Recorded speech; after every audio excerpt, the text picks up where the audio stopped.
postoj, držanie zbrane, dýchanie, mierenie a spúšťanie.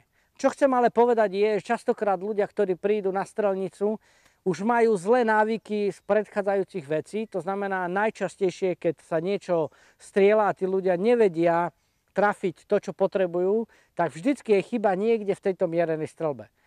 Chlapi tu strieľali mierenú strelbu, hneď si rozoberieme 3 základné veci, ktoré ovplyvňujú tú mierenú strelbu z hľadiska na obrannú strelbu, lebo stále sa bavíme o tej obrannej strelbe a pri tej obrannej strelbe na konci spojíme mierenú strelbu, strelbu letmú a strelbu bez mierenia do jedného celku, ktorý by ste mali vedieť a zvládnuť v niekoľkých drilloch tak, aby vám tá obrana vychádzala na 100%, teda aby ste si uchránili vlastný život a tou zbraňou si pomohli, ak ju teda máte.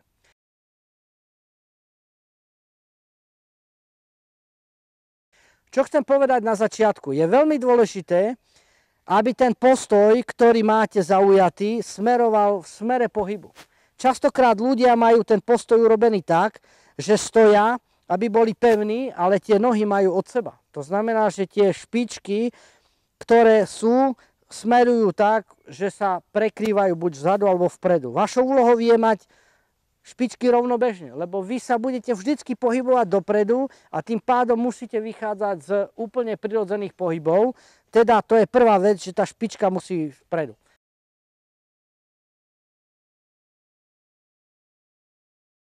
Pri krátkej guľovej zbrane, ktorú používate na obranu, či je to malý kompakt alebo je veľká štvorpalcová hlaveň, vždycky si uvedomte, že tá presnosť je závislá od tej hlavne, ale mali by ste na 15 metrov vždycky trafiť veľmi pekný rozstyl a na tú vzdialenosť to musí byť všetko v nejakom malom kruhu. I keď v konečnom dôsledku to nie je až tak podstatné pri obrannej strelbe, to si potom vysvetlíme pri princípoch, ako to je. Ale na začiatku, ak neviete trafiť a nemáte rozstyl dobrý, tak nepreskočte to. Vráťte sa naspäť a nacvičte tú mierenú strelbu.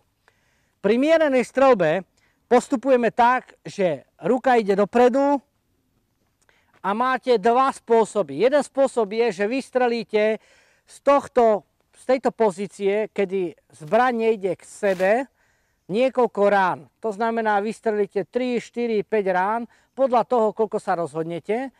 A jedine, čo sledujete, je, aby tá pištol sa vrátila znova na ten istý zámerný bod. To znamená, sledujete mieridla. Pri druhom spôsobe mierenej strelby je to, kedy máte zbraň pri hrudníku a urobíte to, že idete dopredu a naspäť. Vždycky po výstrele. To znamená, že idete dopredu, vystrelíte, idete naspäť a cvičíte si v podstate dráhu zbrane. Okrem toho, že je dôležité, aby ste cvičili to mierenie a spúšťanie, tak pri tomto spôsobe cvičíte aj tú dráhu zbrane práve kvôli tomu, lebo v realite tá dráha zbrane bude kopírovať úder. To znamená, že pokiaľ sa budete akýkoľvek naťahovať, byť s niekým v rámci osobnej obrany alebo nejakého konfliktu, tak tá zbraň bude kopírovať v podstate priamku, teda úder. A je najrýchlejšia a je najprirodzenejšia. Veľká chyba je, keď to urobíte týmto spôsobom, že idete dole a potom to takto zdvíhate. Hej? To znamená, ešte raz si to vyskúšame. Veľká chyba je, keď to urobíte takto. A dobre je to vtedy, keď to je presne po priamke. Áno? Ako keby ste dávali rukou nejaký priamy úder. To znamená, zbraň a idem priamo dopredu. Hej? Či je to jednou rukou alebo dvomi rukami. Teraz samozrejme cvičíme streľbu dvomi rukami a je to v pohode.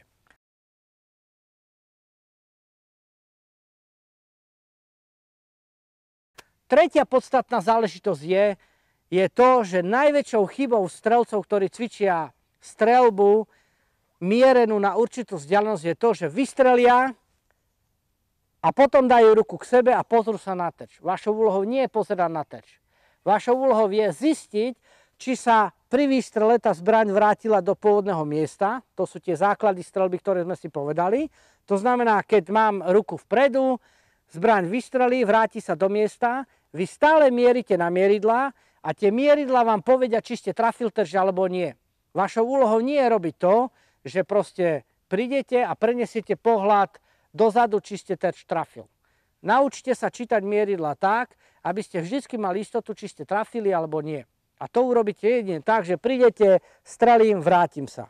Strelím, vrátim sa. Nič iné nerobím, len čítam tie mieridla. Chápeme to? Zbraň stále držíme v tejto polohe. Nebudeme robiť ešte bezpečnostné polohy dole, hore, doprava, doľava. To nás vôbec nezaujíma.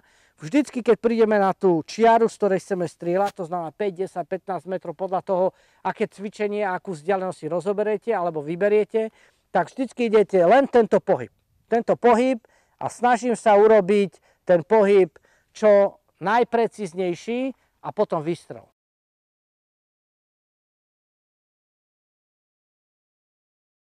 Štvrtá podstatná vec, ktorá je dôležitá, je, že najrýchlejšie z metodického hľadiska sa to naučíte nie vtedy, keď to urobíte rýchle a vystrelíte. Najrýchlejšie sa naučíte vtedy, keď pôjdete úplne pomaly, že sa budete brzdiť takýmto tempom a pekne sa do tej polohy poskladáte, uvedomíte si to a ako náhle zbraň vyjde do tejto vzdialenosti, tak vyjde výstrel. To znamená, nerobíte to, že prídete, urobíte tento pohyb, počkáte 10 sekúnd a vystrelíte a potom ruka ide späť. Ale urobíte to, že už pri tom vysúvaní tej ruky pekne čítam mieridla a dávam ich na terč alebo na cieľ, ktorý chcem zasiahnuť. A keď sa tie ruky vysunú, tak vystrelíte. To znamená, že prvú vec, ktorú budete sledovať, nie je táto zadná časť mieridiel, ale táto predná časť. To znamená, sústredíte sa na túto bodku, ktorá je mierne hore. Ako náhle príde dopredu, tak sa mierne dá dole a vyrovnáte to so zadnými mieridlami a vtedy dôjde k výstrelu. Chápeme to?